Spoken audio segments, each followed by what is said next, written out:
ઉપરવાળા આના લેખા જોખા લેતો જ હશે. વાર લાગે, દેર છે પણ અંધેર તો નથી. પણ વિચારવાની વાત એ ચોક્કસ છે.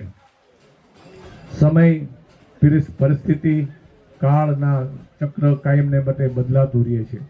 તો જે કાળનું ચક્ર બદલાણું છે એમાં વ્યવસ્થા હાથમાં મારે અને તમારે લેવાની જરૂર નથી.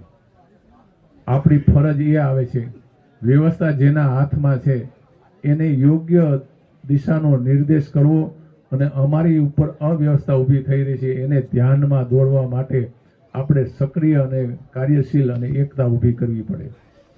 તો આવી ઘણી બાબતો ઊંડાણથી જ્યારે વિચાર કરીએ ત્યારે ગુરુ ગોરક્ષનાથજી ભગવાન, દત્ત ભગવાન અને આપણી આ પ્રાચીન પરંપરા સૌરાષ્ટ્રની ધરા કાયમને માટે સૌરાષ્ટ્ર સંતોની પરંપરા રહી છે અને આ પરંપરાઓને ઉજાગર કરવા માટે સૌ સંતોએ પોતાનો સમય કાઢી અને કાયમને માટે પોતાનું તન, મન અને ધન ખર્ચ કરી દીધું છે. શરણાનંદજી મહારાજે અને અન્ય સેવકોએ ખૂબ જ મહેનત કરી છે. તમારી મહેનત યોગ્ય દિશામાં ફળ મળે એવી આશા સાથે અમે સૌ આપની સાથે છે. શ્રી સનાતન ધર્મ સંસ્થાન સેવાનું ગઠબંધન થયું. એમાં સંતોની એક અમને માટે હંમેશને માટે સુઝાવ કેવો હોય છે, પહેલા 4-6 મહિના મહેનત કરીને આ સંસ્થાનું રજીસ્ટ્રેશન કરાવ્યું. રજીસ્ટ્રેશન વાળી સંસ્થાઓ બહુ ઓછી છે. રજીસ્ટ્રેશન થયા પછી શંકરાચાર્યજીએ, મુક્તાનંદજી મહારાજે અમને ગુજરાતની જવાબદારી આપી. એ તો આ બધા સંતોની મોટાઈ છે. અમારે ભારદ્વાજગીરી, કનૈયાગીરી, વિક્રમગીરી આ બધા સંતો કાયમને માટે સમાજની સાથે લઈ અને સમાજની એકતા માટે પોતાનો સમય આપી રહ્યા હોય છે. ત્યારે સમાજે એટલું ચોક્કસ કરવા જેવું છે કે નિર્ણય લેવો એ આપણા વડીલ સંતોના હાથમાં છે. આપણે કામ કરવું છે તો કઈ દિશામાં કામ કરવું જોઈએ કે આપણી સીમા, આપણી લીટી આગળ વધે, આપણા ઈષ્ટનું ચિંતન વધે. આધ્યાત્મિક જગત હોય, નિર્ગુણ સાધના હોય કે સાકાર સાધના હોય, ભક્તિ હોય કે કોઈ પરંપરા હોય, ફળ દર્શન હોય કે કોઈ પણ સંપ્રદાય હોય, પોતપોતાની જગ્યાએ એ ઉત્તમ જ છે. પણ પોતાની સીમા વધારવા માટે આચાર, વિચાર, શિક્ષા અને દીક્ષાવાળું જીવન હવે ઉજાગર કરવા માટે આળસ મૂકી, ખોટા પડકારા મૂકી, હકીકત અને વાસ્તવિકતાની દ્રષ્ટિને સાથે લઈ આપણે પોતાનો પાયો એટલો બધો મજબૂત સનાતન પરંપરાનો જેની કોઈ કલ્પના ન કરી શકીએ.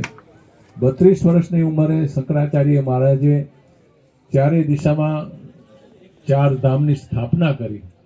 આપણા દ્વાદશ જ્યોતિર્લિંગો, આપણી ગંગા જમના સરસ્વતીઓ, આપણા તીર્થ સ્થાનો, આપણા સંત પુરુષો, આપણા સિદ્ધ પુરુષો અને ખાસ કરીને સૌરાષ્ટ્રની પરંપરામાં આપણા બ્રહ્મદેવતાઓ હોય કે કોઈ ભક્ત મંડળનો રૂખડીયો ભક્ત હોય કે જેની વાક સિદ્ધિ, જેની વચન સિદ્ધિ આજે પણ પ્રસિદ્ધ છે. અમારા ગુરુ મહારાજ ત્રિલોકનાથ બાપુ બચપણમાં એક સમયમાં પાલિતાણામાં પણ વિચરણ કર્યો, એના નિવાસ પણ કરેલો એક સમય. તો આ બધી વાતોને વાગોળવા જઈએ તો જેટલા ગુણ ગાઈએ એટલા ઓછા છે. પરંતુ લક્ષ્ય અને ધ્યાન આપણા સૌનો ત્યાં હોવો જોઈએ કે અત્યારે શું કરવા જેવું છે, સમાજે એક બનવા જેવું છે, સમાજે કામ કરવા જેવું છે. સંતોએ પોતાનું જીવન બાહ્ય આડંબરમાં ન પડતા અંતર્મુખ નામ સ્મરણની સાથે, ઈશ્વર આરાધનાની સાથે પોતાનો આશ્રમ, પોતાનો સેવક સમુદાયની એવી મજબૂતાઈ ઊભી કરવાની જરૂર છે કે જેને કારણે સમાજને કાંઈક લક્ષ્ય મળે, સમાજને કાંઈક દીક્ષા મળે. પૂર્વજોએ ખૂબ જ કર્યું છે અને આપણે એને ફક્ત ને ફક્ત સાચવવાની જરૂર છે. તો આવો આજના પ્રસંગે આપણા સૌની નાગેન્દ્રગીરીજી મહારાજની શ્રદ્ધાંજલિ, પ્રગટનાથ મહાદેવના ચરણોમાં આપણા સૌની પ્રાર્થના. આપણે સૌ તંદુરસ્ત રહીએ, સ્વસ્થ રહીએ, મસ્ત રહીએ, કામ કરતા રહીએ, નામ લેતા રહીએ અને જ્યાં સત્ય અને વાસ્તવિકતા છે એ રસ્તે આગળ વધતા રહીએ. ખૂબ ખૂબ આપ સૌના